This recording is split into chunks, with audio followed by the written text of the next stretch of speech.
Our next speaker is Caren Chang, all the way from Maryland. Thank you for being here. Sure. We're switching gears. We're going into genetics now. Yes. Hi, I'm the leader of the genetics team that was, this is like, this is not a pointer, correct? This is a pointer. The former team, the initial team was run by Dr. Zhongqi Liu, who's now moved to Shenzhen, and I've inherited the project from her. And this also included her excellent postdoc, Dr. Xi Luo, who also has a faculty position now at Shenzhen. So the group that I'm running right now on this team are from here, these 4 PhD students, Yuan and Bianca only part-time. Okay, so our premise with the genetics toward molecular breeding, our premise is that a large component of plant growth, development, interaction with the environment has to do with genetics. So there's a genetic component, and our goal is to maximize the propagation potential by using molecular breeding that can improve time, space, and costs.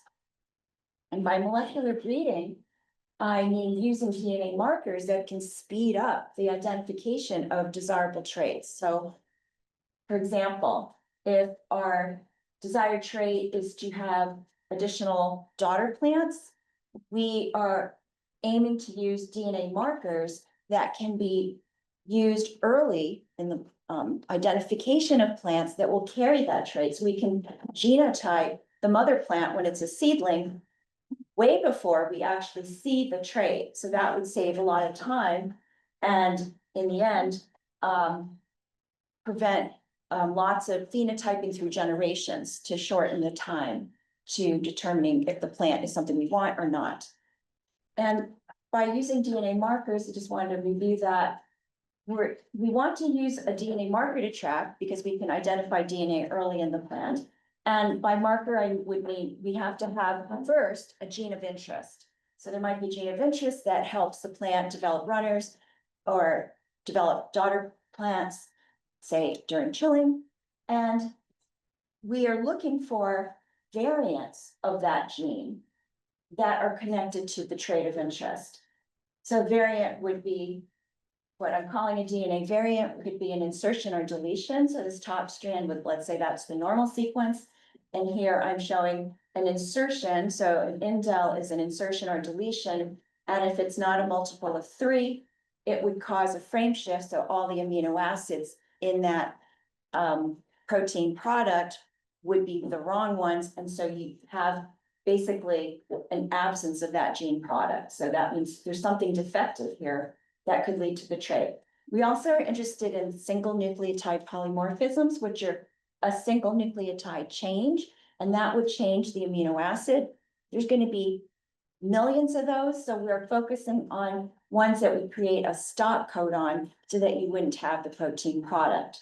So if we find such variants, which it's not too hard to do, but they have to be correlated to a trait, and that's the hard part, then we want to create a marker. And then the marker can be used to detect that variant early. So I want to go through the 5 steps that we've been doing to get to this, to carry out the project. First, we had to obtain the genome sequences of cultivars, and this was done by Zhongqi's lab. So using this sequence data, we're going to find variants. In addition to having the genome sequence for these cultivars, we have to have the genes of interest that we want to look at. And we're identifying these known genes that are known to be responsible for traits from the literature. They could be literature in strawberry, but it could also be literature from other plants like Arabidopsis, which is a model, and it may be transferable to strawberry. Okay, so this is somewhat of a limiting thing because we're limited to what's in the literature and what's known. Once we have genes of interest, go and look for variants in the cultivars because we have the genome sequence. So the 3rd step is to look for these high impact sequence variants, as I mentioned, indels and SNPs. We want high impact ones, so we're not looking in, say, promoter regions or introns. We're looking at the protein coding sequences. So we can do this step 3 pretty easily because we have the genome sequence, we have the database that we can easily search. And then the hard part is to now associate the variants that we can find easily with the phenotypes that you're seeing or the traits that you are seeing and connecting them. So for example, we can see pretty easily if there's a DNA variant in certain genomes of some subgenome of particular cultivars, let's say VWY. The hard part is whether or not that trait that's supposedly linked is also seen in those same cultivars. If we see the variant in these three cultivars, but we only see the trait in one of them, then it's not going to be linked and we can't use it as a marker. It'll be a weak or a failed marker. At the same time, we want the plants that don't have the marker to be correlated with no phenotype. So all of these things have to be true. And an issue that I'm finding for the project is that we don't have enough data about this. We have the variants, but getting all of this, despite having very beautiful data from the plant physiology group that we received, there is sort of a problem in matching. Finally, if we do find one, we can create a marker, and this is an example of a marker. It's called a high resolution melting assay based on PCR. In PCR, you get double strand DNA that can be fluorescent. There's a fluorescent dye attached. And as it melts into single strands, we see a reduction in that fluorescence. And so I can describe this a little more in the next talk, because I'm giving another talk later. So this is the process, the 5 steps. And I want to show you a few examples. We've looked at about 90 different genes, and that doesn't mean distinct genes. It probably means like 15 to 20 genes that we know about from the literature that are multi-copy. So for one gene, there might be like 15 copies. So we've looked at all of these to find the variants in particular, to look at all the cultivars to find the variants. So an example is if we're interested in flowering and runnering, this is from a paper called A Roadmap for Research in Octoploid Strawberry. This is their pathway of genes. So this is like constans, flowering time 1. So we've looked at these genes in the database. This is actually not a gene, that's gibberellic acid, plant hormone. We look for these genes in our database to find the variants, those indels and SNPs. So we've looked through a lot of these, and we do find, I didn't mark them all, but we do find here and there, okay, maybe Fronteras has one, or Albion, and we need to link that with the actual trait from those cultivars. One thing we do know is that GA is synthesized by a protein product from this gene called GA20OX4, and we did see a very nice variant. There's an insertion in Fronteras that is absent in all the other cultivars. Okay, so that would mean if there's a high impact insertion, that there would be reduced gibberellic acid.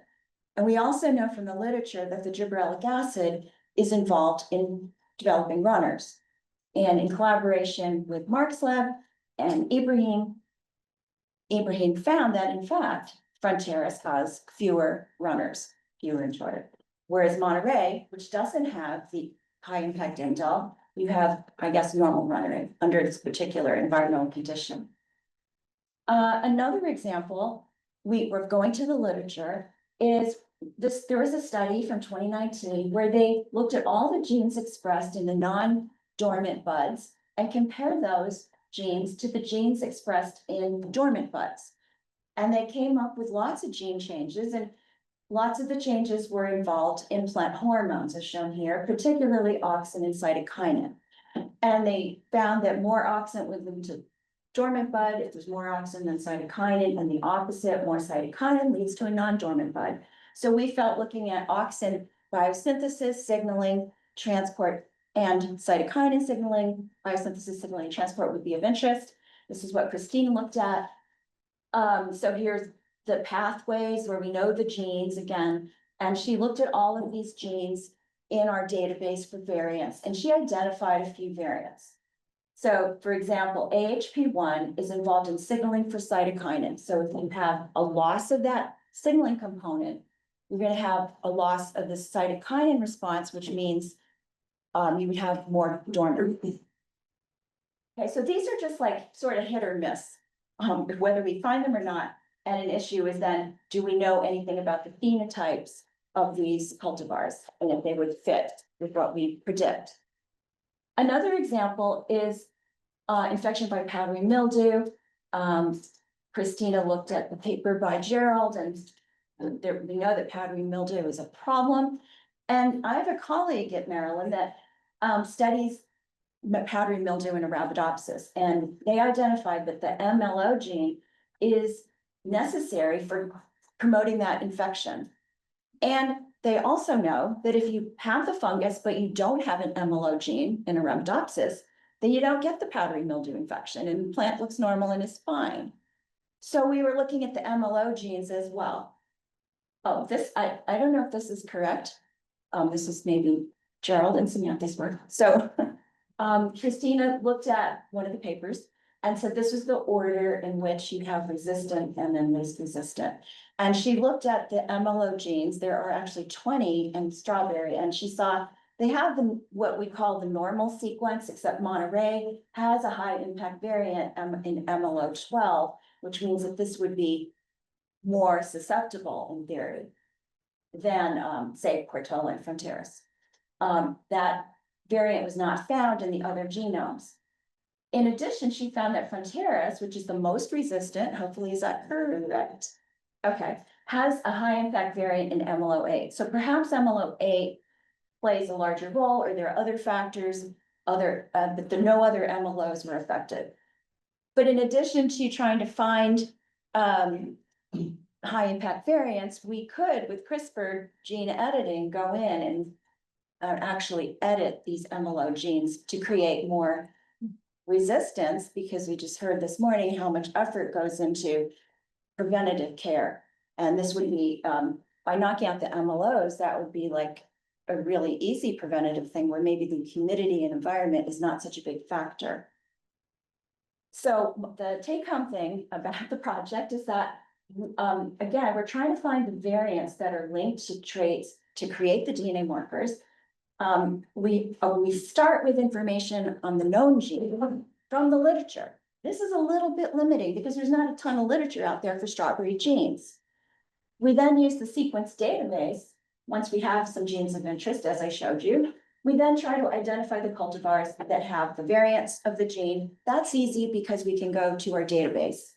So this part's easy, but then confirming the association, that's the hard part. So we can have a prediction from the gene, but determining whether those cultivars display the trait has multiple issues. One is we don't have the data for all that. And you provided, especially the physiology team, wonderful data, but it might not be for the cultivars where we're seeing the variants. Okay, so that's an issue. I think another issue is that things are not just like one gene trait, right? There's other genes involved. So it's going to be multiple genes that are involved. It's going to be rarely just one gene. So we have developed an opposite approach using the database, where we start, instead of with known genes from the literature, we're starting with the traits that you and others observe. Start with the traits. Don't start with the gene, because trying to match the gene trait to the cultivar trait is hard. What if we just start with observed traits in the cultivars? And then we're going to use the sequence database to then identify all the gene variants that are in those cultivars. So we have, and then we get the genes, whether or not we know what those gene functions are. We might get a list of 100 genes, but it's very likely that in that set of 100 genes, they are responsible for what you observe, rather than trying to squeeze the shoe the other way. So I'm going to talk about that later in my next talk. But I've provided a summary of that new database, but it's also in my next talk, so to save time, I'm going to skip that. And I'm just going to say that our next steps are to keep with our forward direction, which is to investigate associations between the DNA variants and the traits. What I think I haven't shared is a list of all the variants that we found and the cultivars, and provide that to you so you can see if, yeah, something makes sense. Okay, so that's with the known genes. And then we want to use our new database, the reverse, where we start with the traits and examine a bunch of test cases. Since we just developed this, we haven't really tested it, but I can see a lot of ways it could be tested. I was thinking with Fronteras behaving differently than chilling, we can compare Fronteras, any indels or high impact variants with all the other 12, and I'll show you that later, how we would do that. And then maybe some genes would pop out for Fronteras that would be related to why it's resistant to the chill. So we can do that. And then if we do find associations, lastly, develop the DNA markers. So that I will thank the people who developed that database of sequences and our current students, Christina, who's done a lot of this forward work, Yue, who has done the reverse, Yuan built the database, and Priyanka did a little part-time work to help with the phenotyping, not phenotyping, genotyping, sorry. All right, thanks.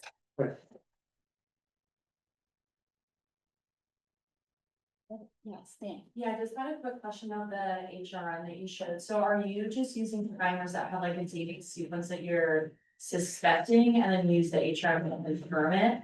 For that one, to be honest, we've only made one HRM, Okay. and I showed that for the GA20OX4 that Ibrahim has done a lot of phenotyping for. And so we saw that correlation, so we chose that gene, and it was quite a lot of work to design, like it took months, where we have to choose the right primers, choose the right PCR conditions to be able to separate it away from the wild type.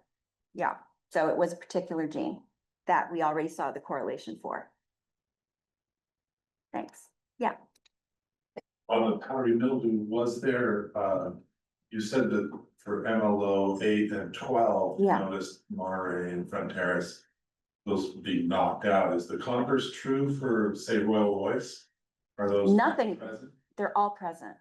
Yeah, so that was what I failed to say. Royce is all present. What we were hoping is there'd be a few more genes there, so like one of them would, actually Cabrillo, is there one called Cabrillo? Cabrillo, we did see 4 MLOs knocked out. I didn't include it in that because I'm not sure where Cabrillo it fits in. I've seen it in some of your data, it was at one end, and then it was, yeah.